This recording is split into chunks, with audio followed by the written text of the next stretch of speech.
Bueno, ayer el presidente de la mañanera, lo hemos comentado aquí, pues dio a conocer una lista de quien él cree que son los potenciales aspirantes presidenciales de la oposición. Hubo de todo, hubo gente que pues no aspira a la presidencia, sino a otros cargos.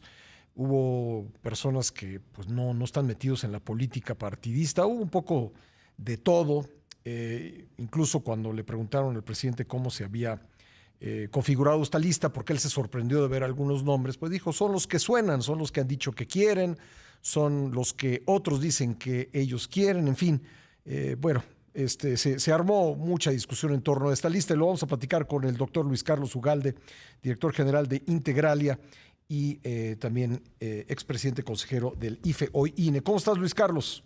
Muy bien, Pascal, muy buenos días. A ver, ¿tiene alguna relevancia? Digo, yo sé que pues por ser el presidente de la República, las cosas que él hace o dice pues adquieren relevancia, pero ¿en qué contexto pondrías esto que hizo ayer el presidente?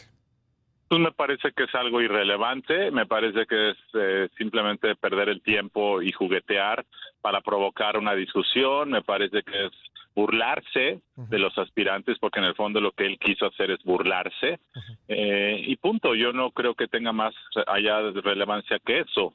Y creo que la oposición pues lo que debe hacer es hacer su trabajo, generar la coalición si lo logran, generar candidaturas y eventualmente tener una cara que ofrecer al electorado dentro de un año. Pero esto me parece una burla presidencial, algo irrelevante, que creo que no tiene más importancia que eso. Creo que hay una cosa en la que sí tiene razón el presidente y no es que él tenga las mejores intenciones respecto de la oposición, pero en lo que creo que sí tiene razón y me gustaría conocer tu punto de vista al respecto, es que pues la oposición se ha tardado mucho en pues definir quiénes son los candidatos, cuál es el método, todas estas cosas que ya, pues, ya están ocurriendo en el campo del oficialismo. Yo no estoy seguro de eso, Pascal, porque la elección, falta un año, 9 meses para la elección.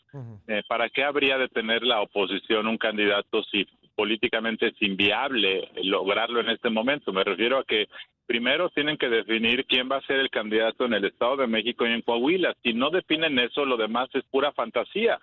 Si lo logran en las próximas semanas, y entiendo que sí lo van a lograr, que sí va a haber coalición a pesar de los conflictos que ha tenido PAN-PRD con el PRI nacional, si eso se logra, entonces veremos cómo fluye esa campaña, y entonces creo que en enero, con una coalición ya formada en los hechos en esas dos entidades, es posible negociar lo otro. Entonces, creo que por eso es necesario esperar el momento y creo que es muy anticipado, dado que el gobierno ya sabemos quiénes pueden ser por razones obvias. Creo que en el caso de la oposición el tiempo es diferente. Te lo pregunto porque en el caso de las últimas 4 elecciones presidenciales, quien llegó a la presidencia de la República a estas alturas del sexenio, me refiero a Vicente Fox, a Felipe Calderón, a Enrique Peña Nieto y al propio López Obrador, a estas alturas del sexenio en el que se llevó a cabo la elección, pues ya estaba clarísimo que ellos iban a ser candidatos. ¿No debiera ya pues la oposición tener a un potencial contendiente o una lista de contendientes?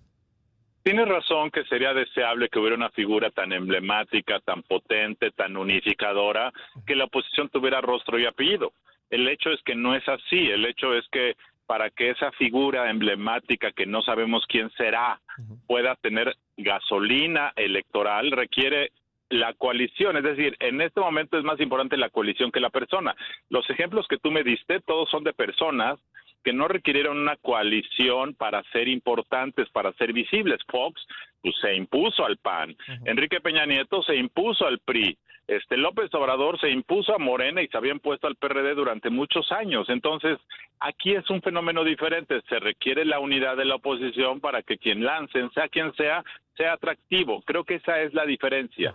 Y creo yo que efectivamente en este momento el gran desafío de la oposición es tener una narrativa de por qué ahora sí ellos deben tener la oportunidad de regresar cuando fueron tan omisos y cometieron tantos errores durante tanto tiempo. Esa es la primera, y esa narrativa todavía no existe. Y la segunda es un candidato que sea atractivo políticamente, conecte emocionalmente con la población. Este tema es muy importante, que conecte emocionalmente con la población.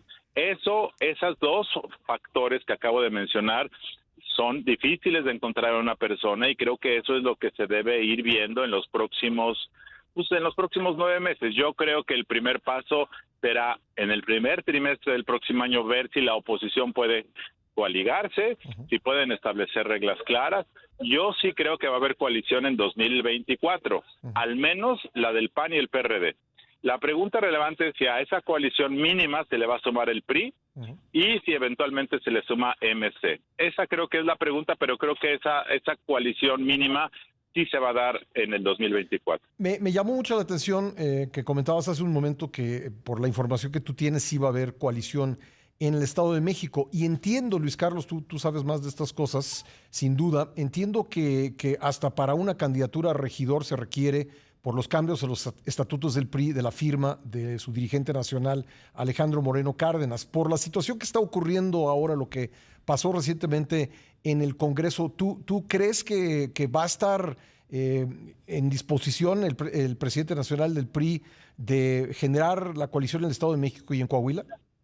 Según escucho, según me comentan personas vinculadas directamente a estas negociaciones, efectivamente, primero, el negociador en jefe de la coalición en el Estado de México es el gobernador, igual que en Coahuila es el gobernador.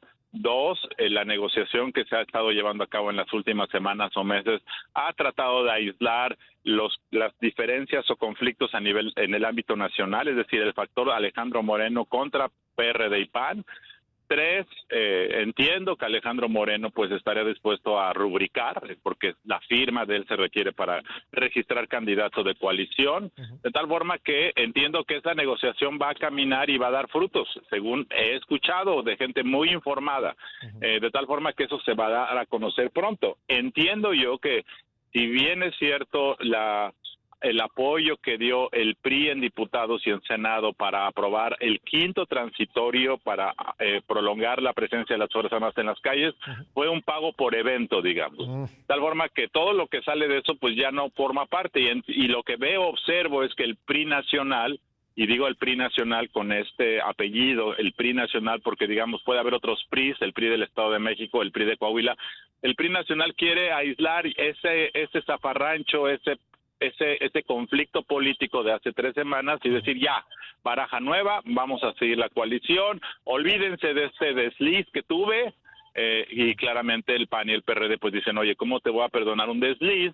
Si me lo hiciste ahora, me lo vas a seguir haciendo. Creo que esa es la discusión, por eso creo que si la coalición en el Estado de México y en Coahuila madurara, se volviera competitiva el próximo año, en el primer trimestre, hay más posibilidades de que ese desliz se olvide, de que esa herida se sane y de que puedan reconstruir la dinámica que traían hasta hace pocas semanas para generar una coalición en 2024.